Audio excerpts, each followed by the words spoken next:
Omnistone was hands down the weirdest keystone in League's history. After 2 years of horror that Kleptomancer provided to League's balance and particularly top laners, the balance team decided enough was enough and removed the rune from the game, but the keystone that replaced it didn't exactly beat the 2 weird allegations they claimed Klepto was being removed for.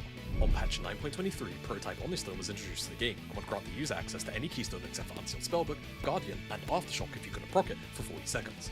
Once that rune had been utilized or 40 seconds had passed without using the current rune, you'd be rolled another. At first glance, that might sound a little overpowered.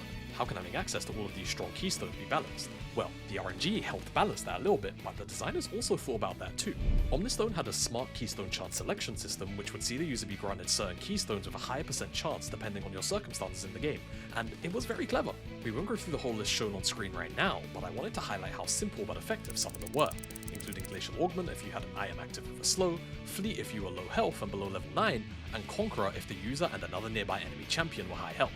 One lesser known, I think, rewarding aspect to this rune was that Dark Harvest also scaled up the power of all the other runes, and the scaling wasn't that bad either as long as you could actually roll it frequently. This meant that if you could dispense every keystone you got ASAP, you could potentially roll Dark Harvest effectively back to back, juicing up all your keystones very quickly.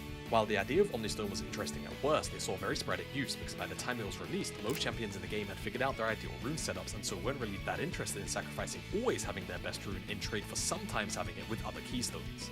But there were a few champions that didn't mind that trade.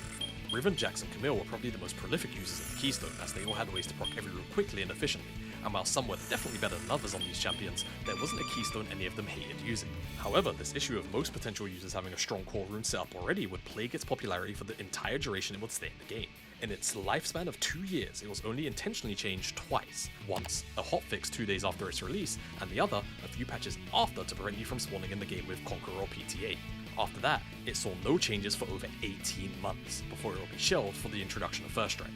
Omnistone was a complex rune to use and master with niche use cases, and Riot acknowledged this when removing it, knowing that buffing it in any meaningful way risked increasing complexity or simply making it too strong, and that was that. The weirdest and most creative rune in the game was removed for having too much potential. After all, it was only a prototype,